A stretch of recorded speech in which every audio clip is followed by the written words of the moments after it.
नमस्कार दोस्तों, स्वागत है आपका अपने यूट्यूब चैनल पर। दोस्तों, चैनल पे नए हो, चैनल को सब्सक्राइब करें तथा वीडियो को लाइक करें तथा बेल आइकन को हिट करें ताकि नए नए अपडेट्स आपके पास पहुंचते रहे। दोस्तों, जानेंगे आज इरिडा के शेयर के बारे में। अभी गवर्नमेंट ने एनर्जी के शेयरों को लेकर एक बहुत बड़ी अपडेट दी है। दोस्तों, उन्होंने कहा कि एक कमेटी बनाई जाएगी जिसके द्वारा एनर्जी के शेयरों को, एनर्जी की सेक्टर की कंपनियों को एक सुव्यवस्थित दिशा में और एक सुव्यवस्थित बिजनेस के लिए उनको एक अच्छी दिशा दी जाएगी। उनका एक निश्चित लक्ष्य आ जाएगा और उस लक्ष्य के अंदर उनको काम करवाया जाएगा। तो उनमें से दोस्तों इरिडा भी एक है। उस अपडेट पर नज़र डालने से पहले एक बार इरिडा के डाटा पे नज़र डालते हैं। दोस्तों, इरिडा क्या, कब कितना रिटर्न दिया, क्या पोजीशन चल रही है इरिडा का देखें तो पिछले कारोबारी दिन के दिन 1% की तेज़ी के साथ 189 रुपये पर बंद हुआ।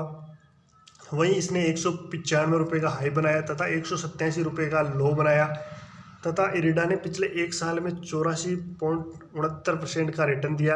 वहीं अगर पिछले 5 दिन की बात करें तो -7.83% का रिटर्न दिया है। दोस्तों, माइनस में रिटर्न दिया है दोस्तों 7% का। वहीं इसका TTM P अनुपात देखें तो 42.66 का है, जबकि सेक्टर P 14.44 का है। अगर विश्लेषकों की बात देखें तो 2 विश्लेषक हैं जिन्होंने भारतीय अक्षय ऊर्जा विकास एजेंसी इरिडा पर कवरेज शुरू किया, जिनमें से 0 विश्लेषक है जिन्होंने इसे मजबूत खरीद रेटिंग दी है और एक विश्लेषक ने इसे खरीद रेटिंग दी है तथा एक विश्लेषक ने स्टॉक को बेचने की रेटिंग दी है। इसके साथ ही दोस्तों, कंपनी ने पिछली तिमाही में 387.75 करोड़ रुपए का शुद्ध लाभ कमाया है। अगर बात करें दोस्तों इसके होल्डिंग्स की, किन लोगों की कितनी होल्डिंग्स है इसके अंदर, तो इरिडा एजेंसी में 25% हिस्सेदारी सार्वजनिक है। 30 सितंबर 2024 में इरिडा एजेंसी में म्यूचुअल फंड्स की हिस्सेदारी 0.16% थी। वहीं पिछली तिमाही में IMF की हिस्सेदारी घटी है। 30 सितंबर 2024 में भारतीय अक्षय ऊर्जा विकास एजेंसी इरिडा में FII की हिस्सेदारी 2.02% थी। पिछली तिमाही में FII की हिस्सेदारी घटी है। दोस्तों, FII ने अपनी हिस्सेदारी घटाई है।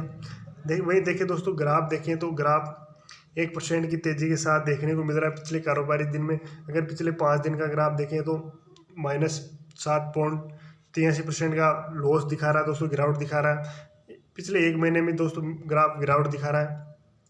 ये बात होगी इसके डाटा की। अब जानते हैं उस घटना के बारे में कि केंद्रीय ऊर्जा नवीनीकरण ऊर्जा मंत्री ने क्या बोला है इरिडा को लेकर और इन शेयरों के बारे में, एनर्जी के शेयरों के बारे में। सुज़लोन, टाटा पावर, इरिडा जैसे मल्टीबैगर शेयर पर रखे नज़र, सरकार की ओर से आई बड़ी खबर। शेयर बाजार में इस सेक्टर की लिस्टेड कंपनियों ने ज़बरदस्त मल्टीबैगर रिटर्न भी दिए हैं और सरकार की नई घोषणा है से यहाँ और एक्शन देखने को मिल सकता है। दरअसल सरकार का 500 गीगावाट नवीनीकरणीय ऊर्जा क्षमता हासिल करने को कार्यबल गठित करने का प्रस्ताव है। वही दोस्तों, एक वो गठित करने की कमेटी गठित करने की बोल रही है सरकार। नवीनीकरणीय ऊर्जा मंत्री ने क्या कहा? केंद्रीय नवीन एवं नवीनीकरणीय ऊर्जा मंत्री प्रहलाद जोशी ने बिजली मंत्रालय के परामर्श से एक कार्यबल के गठन का प्रस्ताव किया है।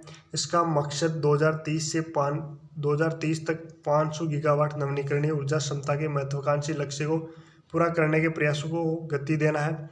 जोशी ने उद्योग और संबंधित पक्षों से ऐसी रणनीतियाँ तैयार करने का आग्रह किया जिससे देश को समयबद्ध तरीके से लक्ष्य को प्राप्त किया जा सके। इसके साथ ही उन्होंने कहा कि देश पहले से ही स्वच्छ ईंधन स्रोतों से 212 गीगावाट ऊर्जा क्षमता हासिल कर चुका है। 2030 के लक्ष्य को पार करने के रास्ते पर मंत्री ने चुनौतियों से पार पाने और नवीनीकरणीय ऊर्जा क्षेत्र में प्रगति में तेजी लाने के लिए सभी पक्षों के बीच ठोस सहयोगात्मक प्रयासों के महत्व की बात कही। जोशी ने आश्वस्त किया कि सरकार स्वच्छ ऊर्जा क्षेत्र में तकनीकी प्रगति और रिन्यूएबल एनर्जी की कई बड़ी कंपनियां शेयर बाजार में लिस्टेड है, जैसे Suzlon, Tata power, NHPC, IREDA, Inox wind, JSW energy, Orient Green Power. इनमें से कई निवेशकों के फेवरेट है और इन्होंने मल्टीबैगर रिटर्न दिया है। जैसे कि सुज़लोन शेयर ने 2421% का रिटर्न दिया। हालांकि शेयर अपने 80 रुपये के ऑल टाइम हाई से 34% गिर गया है। इरिडा, जो कि पिछले साल दिसंबर से में लिस्ट हुई थी, जो एक साल के अंदर ही 202% का रिटर्न दे चुकी है। दोस्तों, इरिडा शेयर एक साल में ही लगभग 202% का रिटर्न दे चुका है दोस्तों। तो इस प्रकार के तमाम एनर्जी शेयरों को लेकर अपडेट थी दोस्तों। धन्यवाद।